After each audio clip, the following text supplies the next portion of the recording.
Hello everybody, today we're going to be taking a look at this Lampi Preheat F18 T8 dual lamp fluorescent fixture. I apologize for my voice, my throat has been real dry lately, so we'll get through it. But here is yet another Lampi fixture. I forget the actual name of this one, or maybe it's just called Wraparound, but it'll be in the title above or below this video. Anyway, picked this up the other day at the Restore. It definitely has some use on it, but we're going to clean it up and find a new home for it. So let's go ahead and take a look around. The ends of the fixture look very similar to some of their single lamp offerings, where usually a rocker switch would be within this groove and it would be vertical. So they kind of have the same design going on either end here.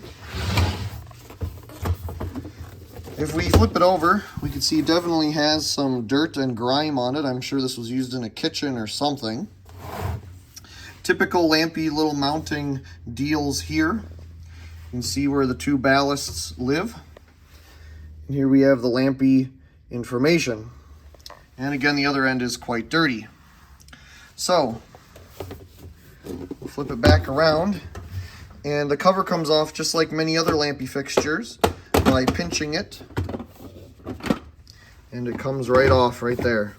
Now this refractor is in really good shape, definitely doesn't have any yellowing, which is quite amazing really, because the inside here definitely does have yellowing.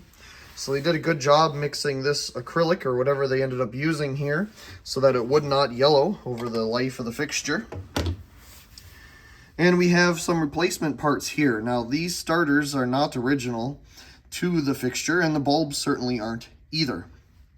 So as we work our way down to the other end, we see that there's a starter missing its outer can and two GE bulbs.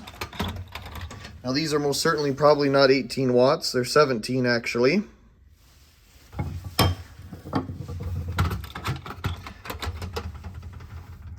Yeah, they're both the same. And we have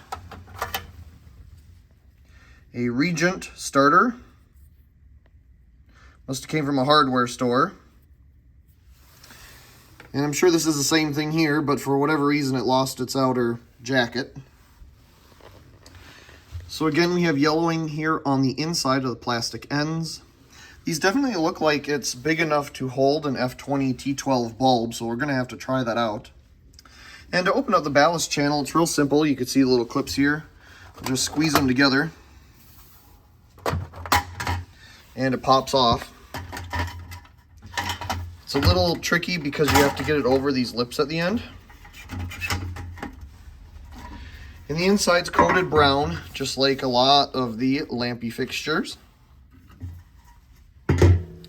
Here we see the starter sockets mounted and the two ballasts. What do we have here? Robertson transformer. I'm sure this one's exactly the same. Yep. And it is for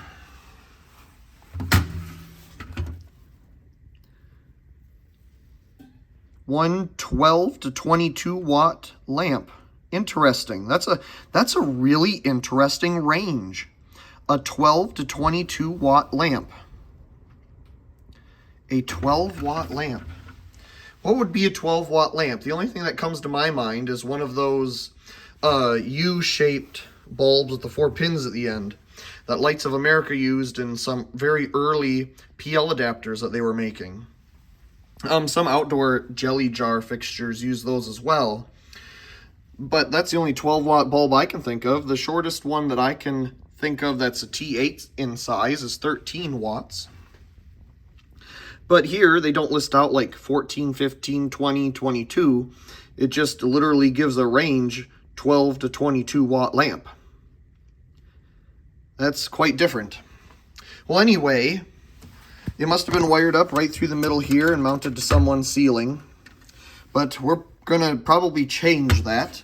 Or maybe the wire can squeeze out, because we do have a spacer here with the mounting that Lampi provides. So we might be okay without having to modify either of the ends. This starter here will definitely need to be replaced because it just isn't safe anymore. Maybe this is why the outer, no, it's just like stuck in there. There we go. No, that's definitely different than that one.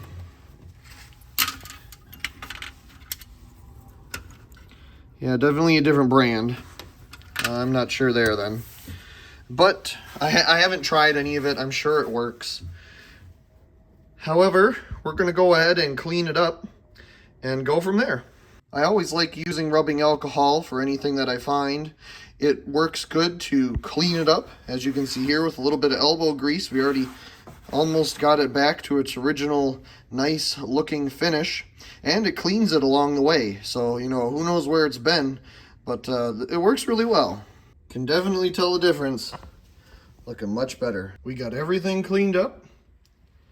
It all looks pretty good, if you ask me. I think the biggest change is really here on the back of the fixture. Boy, getting rid of all that dirt and grime or whatever it was really made a huge difference. So I'm really happy with the results.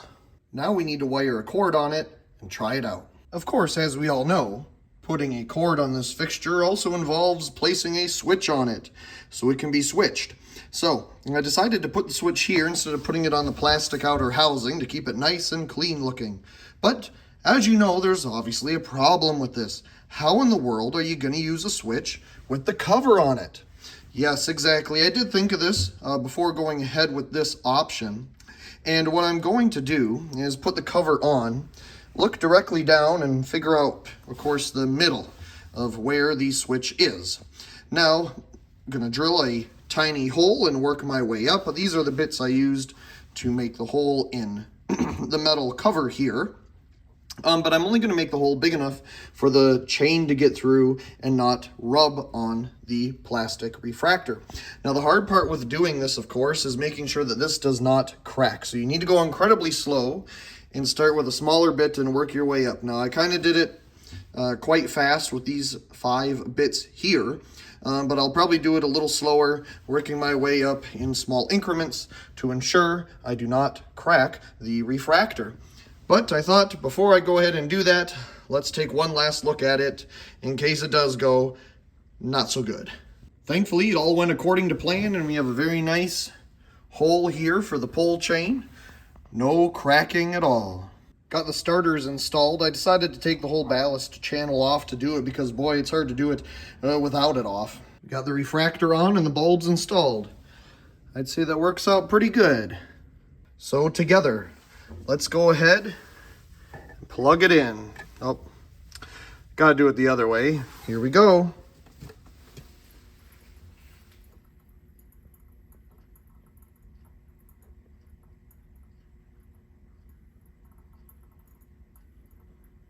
Okay then.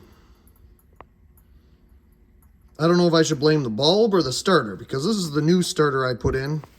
This is the one that was in the fixture.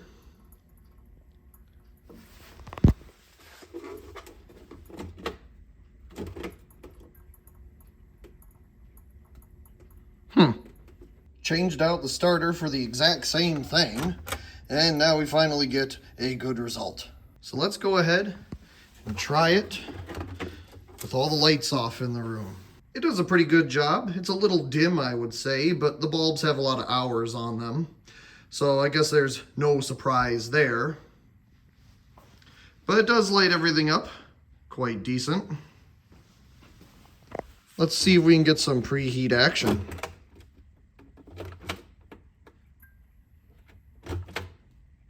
It's interesting that it shows it glowing like that. I suppose the camera's picking up something I just can't see. But with these bulbs warmed up, there's not a lot of blink happiness going on. One more time. Yet again, just like the Lights of America fixture, this one needs to find a home. We put the Lights of America fixture here at the end of one of these 4-foot ones, and I could do the same exact option here. But to be honest, I'm not entirely sure yet what I want to do with it. If I want to do that same type of thing or put it somewhere else over here. Now, Again, the reason I'm putting it on this side of the room is because of the garage door. Low profile fixtures like that are perfect to be hung in this type of area. So I don't know if I'll get it hung today. It'll probably take a little while for me to decide where I'd like this one, because I like anything Lampi, because they're always preheat, and I don't know, I just like, there's just something about them. Their build quality or whatnot, I just enjoy. Anyway, once I do find a appropriate spot for it, you'll see it again. I really couldn't decide on any better of a spot, so here it is, right at the end of the other fixture, just like the Lights of America one. And in a way, it works out. They each have their own little fixture at the end. Now I just have the cord up on the ceiling here just to keep it out of the way of the garage door at the moment. I'll figure out a more permanent or wiring solution than this, but this will work good enough for demonstrating it for all of you. Now obviously you can see here the shade has a gap in it, and that's just from gravity pulling it down. There's not much I can do to help keep it up unless you put tape there or something. The other thing I noticed is that with it pulling on it like this, just gravity, the chain now rubs on the side of the refractor. But whatever, it's not too bad. But when it was laying flat, it was absolutely fine. Either way, we have it up. So I'm gonna get some type of power over to it, and we'll turn it on. Lights everything up quite well. No doubt about that.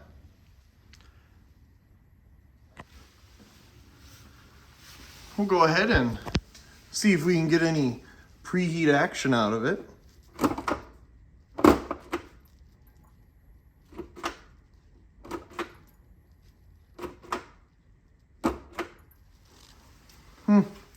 Not too much.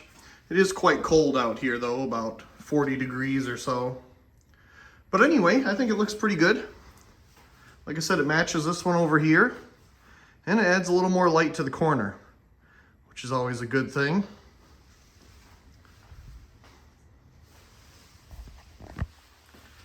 Anyway, I hope you enjoyed this video of this Lampi Preheat Dual 18 watt, even though they're 17 watt. I'm sure it came with 18 watt bulbs when it was original. Preheat wraparound fixture. Also, please comment, rate, share, and subscribe, and thank you very much for watching.